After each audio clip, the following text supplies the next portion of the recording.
बुखारी साहब, पहले तो बात कर लेते हैं डोनाल्ड ट्रंप आज बोर्ड ऑफ पीस के पहले इजलास में उन्होंने इतनी लंबी चौड़ी तकरीर किया, आप और मैं दोनों ही उसको सुन रहे थे।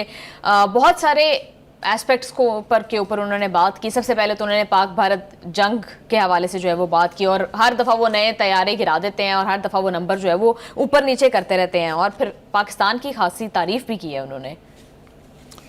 देखिए, पहली बात तो यह है कि मैं काफ़ी सड़ा बैठा हूँ, पंजाबी ज़बान में इसको कहते हैं ना जी। दो तीन बातें हैं बहुत अहम जिसके ऊपर मेरे ख्याल से पूरी पाकिस्तानी कौम को बहुत कंसर्न होना चाहिए। एक तो यह कि हमारे प्राइम मिनिस्टर साहब वहाँ मौजूद हैं, ज़रूर, इसमें कोई शुबा नहीं है। डोनाल्ड ट्रंप साहब ने उनको खुश करने के लिए, क्योंकि उनको उनका बयान दोहराना होता है कि मैंने 25 लाख जाने जो है वो बचाई हैं, 25 लाख नहीं बल्कि 25 मिलियन जाने बचाई हैं, तो वो बयान जो है वो उनकी मौजूदगी से ज़्यादा बेहतर सूट नहीं करता उनको ना। लिहाजा उनके होते हुए कैसे उन्होंने 25 मिलियन जाने बचाने का क्रेडिट दे दिया डोनाल्ड ट्रंप को, मेरी समझ में ना पहले आया था ना अब आया है। एनीवे, दो तीन चार बातें जो हैं वो बिटरली बहुत जल्दी मैं करना चाहता हूँ। एक तो ये कि मुझे हैरत हुई कि ये तासुर देने की कोशिश की उन्होंने कि ये बोर्ड ऑफ पीस जो है इसने यकीनी बनाया है मशरिक़ वुस्ता में अमन को। किस गट से एक शख्स इतनी ढिठाई से इतने लोगों के सामने बिठा के झूठ बोल सकता है?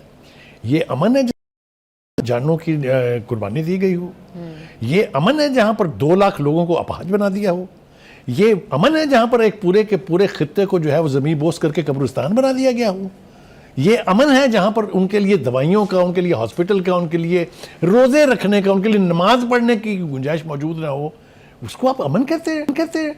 मेरा ख्याल से डूब मरने की मुकाम है ये दावा करते हुए। और कैसे ये जानवर सामने बैठे हुए थे जिन सब ने सुन के बर्दाश्त कर लिया। एक बात। दूसरी बात यह है कि वो कहते हैं कि रीजन को ईरान से खतरा है। बिल्कुल गलत है ये। किसी ना किसी को उठ के कहना चाहिए कि रीजन को खतरा है इसराइल से, जिसने नक्शा बना रखा हुआ है ग्रेटर इसराइल का, जिसमें 9 रियासतें वो जम करना चाहता है अपने आप में। ये लोग हैं? ये क्या लोग हैं? ये कौन लोग हैं? एक बात। दूसरी बात ये कि अमेरिका लाएगा अमन। दुनिया की सारी बड़ी जंगें जो है वो अमेरिका ने शुरू की और अमेरिका ने लड़ी हैं। सेकंड वर्ल्ड वार से शुरू हो जाएं, उसके बाद आप आ जाएं वियतनाम पे, आ जाएं इराक पे, आ जाएं सीरिया पे, आ जाएं लीबिया पे, आ जाएं शाम पे, आ जाएं यमन पे, आ जाएं सूडान पे, आ जाएं अफगानिस्तान पे, आ जाएं। क्या क्या मैं बताऊं आपको? ये अमन वाले लोग हैं? पता नहीं मुझे कैसे सुन लेते हैं लोग। एक बात। दूसरी बात ये कि वो कहते हैं कि वो महफूज बनाना चाहते हैं रीजन को न्यूक्लियर बम से, ताकि ईरान जो है वो बम ना बना सके। और भाई, तारीख गवाह है इंसानी कि सिर्फ एक बेगैरत मुल्क ऐसा है जिसने न्यूक्लियर वेपन इस्तेमाल करके 3,50,000 लोगों को एक दिन के अंदर कत्ल किया। और उसके आफ्टर इफेक्ट्स अब भी वहां पर जापान में नागासाकी और हिरोशिमा में। जी। ये बताएंगे हमें कि अमन क्या होता है, और ये हमें बताएंगे कि किसके पास वेपन्स होने चाहिए, किसके पास नहीं होने चाहिए। ये जो बहुत बड़े मामे बनते हैं अमन के, इनको शर्म नहीं आती कि इसराइल ने उनकी नाक के नीचे न्यूक्लियर बम बनाए हुए हैं? कोई है पूछने वाला? किया किसी ने कंडेम? ऐसे ही आगे सामईन बैठे हैं सारे। कहा किसी ने कि जनाब जरा उसके बारे में भी गौर फरमा लीजिए आप। तो मैं तो बहुत बेपरा बैठा हूँ, मुझे तो समझ में नहीं आती कि मैं क्या करूँ। वो जो तारीफ़ फरमाई है उन्होंने हमारे आर्मी चीफ की और हमारे प्राइम मिनिस्टर की, मैं उसकी एक वजह तो आपको बता चुका हूँ कि उन्हें चूँकि क्रेडिट लेना होता है, अपना क्रेडिट लेना होता है, इसलिए वो। एनीवे, कहने का मतलब ये है कि it means nothing to us, क्योंकि हमारे साथ भी अमेरिका ने कभी खैर नहीं गुजारी है। 70 साल से हम उसके इत्तेहादी हैं बाकायदा। एक वक्त में हमें टाइटल हासिल था कि हम नॉन नेटो एलाई हैं, जो बाद में वापस ले लिया गया, इसलिए कि उनका मतलब पूरा हो गया था। हमने अफगानिस्तान की जंग में उनका साथ देके इसका इनाम यही होना था। उससे पहले हमें जो हमारे पास 40 लाख अफगान रेफ्यूजी छोड़ के पीछे पलट के नहीं देखा, वो किधर गया? वार सपोर्ट फंड जो हमें मिलना था। तो हमारे न्यूक्लियर प्रोग्राम के ऊपर क्या क्या बंदिशें हम पर नहीं लगी। 40 साल की सैंक्शन रजीम हम पर है और हम बैठ के वहाँ उसकी ये जगलरी सुन रहे हैं।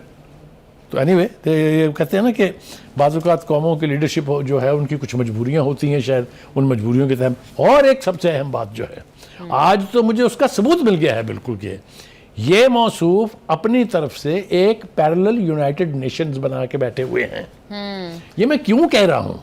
मुझे आप ये बताइए कि अगर इतना ही अमन कायम करने वाला बोर्ड है ये, तो सिक्योरिटी काउंसिल के 5 परमानेंट मेंबर्स में से 4 कहाँ हैं? हाँ जी। कौन है? रशिया, चाइना, बरतानिया, रूस और अमेरिका। अमेरिका साहब ये सारी जगलरी कर रहे हैं, ये बाकी चार कहाँ हैं?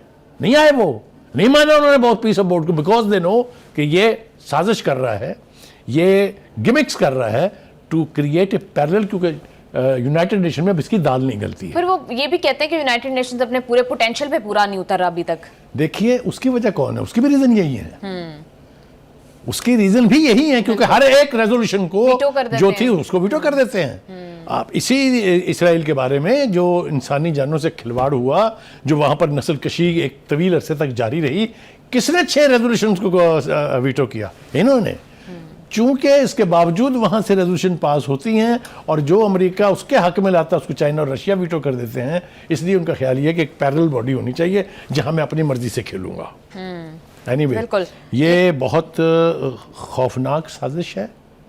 ये साजिश मुसलमानों के खिलाफ है, मुसलमानों को इसका हिस्सा नहीं बनना चाहिए, ये तो मैं कन्विक्शन के साथ आपको। बिल्कुल बुखारी साहब, आपने तो तमाम तर पाकिस्तानियों के, मुसलमानों के जज्बात की तर्जुमानी कर दी है। देखिए मुझे तर्जुमानी इसलिए करनी पड़ी कि ये 2+2 साफ समझ आ रहा है कि ये हो क्या रहा है।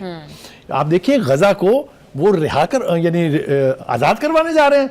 Nonsense, absolute nonsense. वो तो वहां पर प्लान बना के बैठे हुए हैं इन्वेस्ट करके, उसको एक वही जो पुरानी रेवेरिया और टूरिस्ट रिजॉर्ट बन रहे थे वहां पर। बुखारी साहब, लेकिन एक अच्छी बात यह है कि जो यहाँ पर प्रोपेगेंडा हो रहा था कि शायद पाकिस्तान अपनी फौजें भेजने जा रहा है, तो जिन मुल्कों का नाम उन्होंने लिया जो मिलिटरीली इसमें कंट्रीब्यूट करने जा रहे हैं, उनमें पाकिस्तान का नाम नहीं है। देखिए मैं इसको क्रेडिट देने के लिए तैयार हूँ, पाकिस्तान की मिलिट्री लीडरशिप को भी, पॉलिटिकल लीडरशिप को भी, अगर ये किसी कन्विक्शन के तहत है। बुखारी साहब, और एक और मुस्बत बात जो उन्होंने की है, उन्होंने कहा कि हमास को खत्म करने के लिए किसी फौज की जरूरत नहीं है, हमास अपने वादे पर पूरा उतर के खुद ही गैर मुसल्लह हो जाएगी। मैंने आपको कहा कि ये लफ्जों की हद तक तो ठीक है, करके देखे ना जरा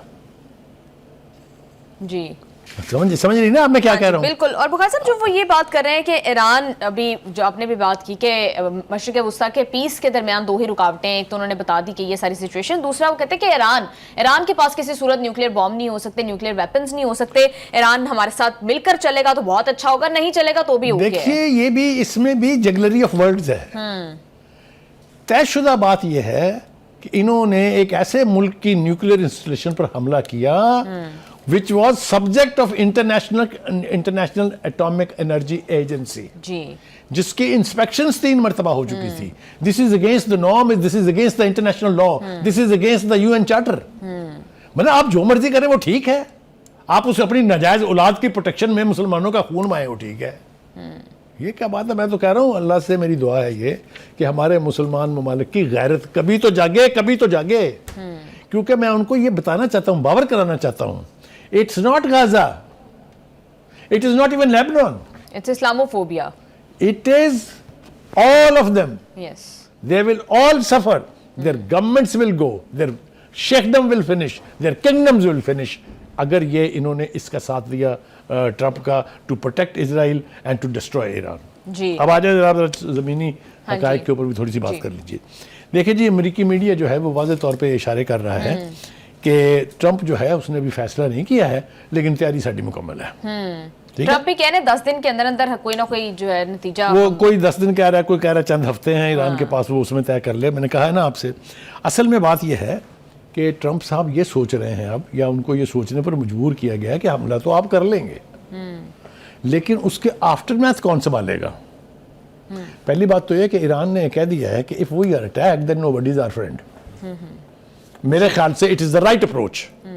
अगर उस खित्ते के ममालिक ने अमेरिकन हमले के कोई की सपोर्ट करनी है, then they must suffer, then Iran is right in warning them to will attack you. जहां जहां अड्डे हैं हम अटैक करेंगे। I think this is right. बिल्कुल बिल्कुल बुखारी साहब, आप ठीक कह रहे हैं। बुखारी साहब, जो ये बार बार इस तरह की खबरें आती हैं, कभी बरतानवी मीडिया की जानिब से आ जाती है, कभी अमेरिकी मीडिया, CNN, बहुत सारे जो है वो चैनल्स इसको रिपोर्ट कर रहे हैं कि अमेरिका वाकई ही तैयारी मुकम्मल कर चुका है और बड़ी सीरियसली इसके ऊपर गौर व खौज जो है वो हो रहा है कि ईरान को अटैक किया जाए। तो बुखारी साहब, आपको क्या लगता है कि ये सिर्फ और सिर्फ, जिस तरह से आपको तो वाकई वैसे मैं जानती हूँ, आप हमेशा से ये कहते हैं कि सिर्फ साइकोलॉजिकल वॉरफेयर लड़ने की कोशिश की जा रही है? देखिए मैं आपसे अर्ज करूँ, जिसने इतना बड़ा बिल्डअप किया हो ना, वो फिर ना मुज़ाकरात का इंतजार करता है, ना दुश्मन को टाइम देता है। ये याद रखें आप। देखे ना, जो वक्त गुजर रहा है नई रियलिटीज आ रही है ना सामने। बिल्कुल, रशिया के जहाज आ रहे हैं ना मशक़ें करने के लिए। तो why would they give time to Iran? बिल्कुल, मतलब है अगर उन्होंने हमला करना है तो वो असल में बात क्या है, असल में नेतन्याहू का ख्याल ये है कि अमेरिका ईरान के ऊपर हमला कर देगा और ये जंग जो है ये अमेरिका की जंग बन जाएगी। गलतफहमी के शिकार हैं वो। दूसरी बात यह है कि उन्होंने अपनी तरफ से हाई अलर्ट दे दिया कौम को। उन्होंने कहा बंकरों के नजदीक पहुंच जाएं। हाँ जी बुखारी साहब, सबसे ज्यादा बुज़दिल कौम अगर मैंने कोई देखी है तो वो इस्राएल मैं अर्ज करूं क्यों, बार बार मैं नहीं कह रहा, ये ईरानियन लीडरशिप कह रही the first bullet fired at us, our next target will be Israel ji.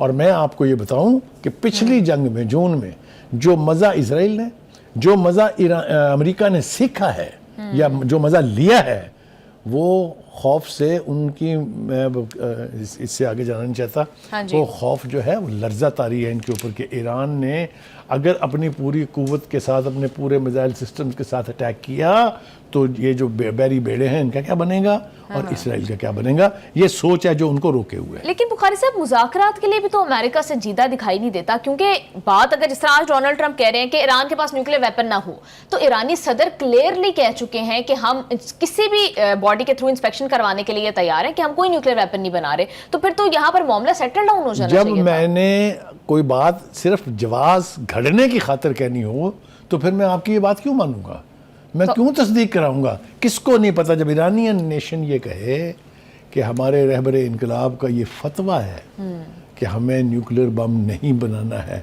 Iran के लिए इससे ज़्यादा कोई प्रेशर नहीं है, इससे ज़्यादा रिलीजियस सेक्रेटरी किसी चीज़ की नहीं है। डोनाल्ड ट्रंप जितने मर्जी नारे मारते रहें वो एक तरफ है, लेकिन उनके लिए आयतुल्लाह खामेनी का फतवा ज़्यादा अहम और ज़रूरी है। एक बात बिल्कुल। दूसरी बात, अभी आपने कहा कि जवाब पैदा किया जा रहा है, तो क्या हमला करने के लिए जवाब पैदा किया जा रहा है या फिर बात न्यूक्लियर प्रोग्राम के अलावा कुछ और मामलात हैं? देखिए मैं, ये बड़ी कॉम्प्लेक्स सिचुएशन है वहाँ। बिल्कुल, डेफिनेटली दो तीन चीज़ें इकट्ठी हुई हैं। एक तो ये कि इजराइल को तहफ़्फ़ुज़ फराहम करना है और ये गारंटी हासिल करनी है कि ईरान उसके ऊपर कभी हमला ना करे। वो तो मिसाइल प्रोग्राम जब तक चल रहा है तो इसराइल तो टारगेट और है। ना ही ईरान अपने मिसाइल प्रोग्राम पर कोई कंप्रोमाइज करने के लिए तैयार है। ये बात वाजे हो चुकी, ये बात साबित हो चुकी। लिहाजा America and Israel both have to go back on their claim कि हम मिसाइल प्रोग्राम पे बात करेंगे, हम इनकी प्रॉक्सीज पे बात करेंगे। वो सारी खत्म हो गई चीज़ें कि नहीं, अब सिर्फ न्यूक्लियर के ऊपर बात हो रही है। तो एक तरह से इन मुज़ाकरात में ईरान इज ए विक्टर। बिल्कुल बुखारी, 4 बुनियादी शर्तों में से 3 फारग हो गई हैं, सिर्फ एक पे बात हो रही है जिस पे ईरान हमेशा बातचीत के लिए तैयार था। डेफिनेटली बुखारी साहब, यही तो पॉइंट है कि ईरान तो तैयार है न्यूक्लियर अपने प्रोग्राम की जो है वो इंस्पेक्शन करवाने के लिए, तो फिर बात डेडलॉक कहाँ पर है? देखिए डेडलॉक नहीं है। प्राइम मिनिस्टर प्रेसिडेंट ट्रंप के लिए अब 2 ऑप्शन है। Either he wants a face saving and go back और कुछ शर्तें मनवा ले ईरान से। दूसरा ये कि he opt for war। दोनों में से पहले वाला ऑप्शन जो है वो डूएबल है और उसमें खतरात कम है। दूसरे वाले में तो when there is a war, all is right in a war and love। बिल्कुल। तो फिर तो जो भी ईरान करेगा या ईरान करना चाहेगा फिर उसमें उसको कोई नहीं रोक सकता है। देखिए जी, अमेरिकी अहदेदार जो है वो कंसेंसस से ये कह रहे हैं कि ball is now in the court of Iran. वो ये कहते हैं कि जब ये वापस आएंगे मुज़ाकरात के ऊपर तो तब हम देखेंगे कि क्या सूरत हाल है। वो एक अहदेदार ने तो यहाँ तक भी कह दिया कि जिनीवा में जो मुज़ाकरात के राउंड हो रहे हैं सारे बेसूद है, बेमानी है। तो फिर छनकना बजाने के लिए आ रहे हैं, आप वहाँ क्या करने आते हैं? फिर आप अगर वो बेसूद है तो ख़त्म करें उनको। दूसरी बात यह है जी कि ये जो सबसे ज़्यादा हौसला अफजा बात जो अब तक मुझे दिखाई दी है इस पूरी सूरत हाल में, वो है रूसी वज़ीर ख़ारजा ये सरगेई लारोव का स्टेटमेंट। उनके अल्फाज मैं दोहराना देना चाहता हूँ कि अगर अमेरिका ने ईरान पर हमला करने की गलती की तो इसके संगीन नताइज होंगे। उन्होंने तो यहाँ तक कह दिया कि ईरान पर हमला आग से खेलने के मुतरादिफ होगा। नाउ दिस इज़ नो वो क्या कहते हैं, ये जो एनजीओ का लीडर नहीं कह रहा कोई, उनका फॉरेन मिनिस्टर कह रहा है, who is the most important person after mister Putin. ठीक है जी। अच्छा जी, रूसी वज़ीर ख़ारजा ने ये भी कहा है कि IAEA के तहत जो बात मैं पहले कर रहा था, कंट्रोल ईरानी जौहरी तनसीबात पर जो है वो उसकी मौजूदगी में हमला कर देना उन इंस्टॉलेशन के ऊपर, जैसे कि अमेरिका ने पिछली दफ़ा किया था, ये आलमी कवानीन की शदीद खिलाफ वर्जी है। लेकिन ठीक है बुखारी साहब, जिस तरह की दोनों साइड पे मिलिट्री बिल्डअप हो रहा है, जिस तरह से वेपन्स अमेरिका मूव कर रहा है मिडिल ईस्ट में, फिर जिस तरह से ये भी एक और उन्होंने बताया है कि अगर डियागो गार्सिया के थ्रू वो जो है उस आइलैंड के थ्रू ईरान पर हमला कर सकते हैं, तो इसलिए उन्होंने यूके को भी कहा है कि ये आइलैंड रिजर्व रखें। तो बुखारी साहब, जिस तरह से अमेरिका पोस्चरिंग कर रहा है, देखें, मैं आपको एक बात बताऊँ, बात बिल्कुल ठीक कर रही हैं, लेकिन हमने देखना ये है कि वो जिसको डराने की कोशिश कर रहे हैं, हाँ जी, वो डर रहा है कि नहीं डर रहा है, उसकी भी तैयारी पूरी है। अब ज़रा मैं उसकी तरफ थोड़ी सी मौका दें तो कि उनकी भी ईरान मुसलसल जुर्रत के साथ सारी सूरत हाल से बगैर किसी खौफ और डर के अपने इकदामात जारी रखे हुए हैं। पहले तो उसने आबनाए हुर्मस में सब पासदारान इनकलाब के तहत मशकें की, ठीक है जी, और अब उन्होंने नोटम जारी किया है आज कि अब हम जो है रॉकेट्स का रॉकेट लॉन्च करने जा रहे हैं जी, मशकें करने लगे हैं, लिहाजा तैयारी रहे। और दूसरा उन्होंने कहा है कि ये मशकें अमरीकी जहाज़ों की इस इलाके में मौजूदगी के हवाले से बहुत अहम है। तो वो भी कोई डर के या कोई छुप के कोई बात नहीं कह रहा है। Iran is standing on its feet, saying everything with conviction. और मैं समझता हूँ कि एक कौम की हैसियत से और किसी को ना सही, कम से कम हमें सीखना चाहिए कि कौमी गैरत कहते हैं। बुखारी साहब, कंक्रीट शील्ड्स भी बिल्ड की जा रही हैं ईरान की मिलिट्री साइट्स के ऊपर, जो उनके इंपॉर्टेंट न्यूक्लियर साइट्स हैं, उनके इर्द गिर्द कंक्रीट की शील्ड्स बनाई जा रही हैं। देखिए, ये सब ऑप्शंस ईरान के पास खुले हैं। ईरान ने पिछली दफ़ा देखा कि उनकी कुछ न्यूक्लियर साइट के ऊपर अमेरिका ने हमला किया और बॉम्बिंग की थी। नुकसान बहुत कम था, जिसकी तफसील आपके पास मौजूद है, मेरे पास भी मौजूद है कि वो जो कुछ भी नुकसान हुआ था उसका रिपेयर भी हो गई है। और नई साइट के ऊपर जिसकी सैटेलाइट पिक्चर्स इनके पास मौजूद हैं, ये उनके ऊपर कंक्रीट की वॉल बन रही है। दैट मीन्स कि ईरान उसके बाद चैन से नहीं बैठा। उन्होंने अपने न्यूक्लियर प्रोग्राम को मजीद तहफ़्फ़ुज़ दिया है, ये चाहे वो कंक्रीट वॉल हो चाहे जो भी हो। और इस वक्त ईरान ये तय करके बैठा है, इट्स ए क्वेश्चन ऑफ कि हम या हैं या हम नहीं हैं। जब दुश्मन अपने तमाम तर ताकतवर इत्तेहादियों के साथ आपके दर पे खड़ा हो, तो आप या तो फिर सरेंडर कर दें, जो ईरानियन नेशन में इस किस्म का कोई रिवाज है नहीं जी, और या फिर अपनी पूरी कुव्वत रिटॉर्ट करें।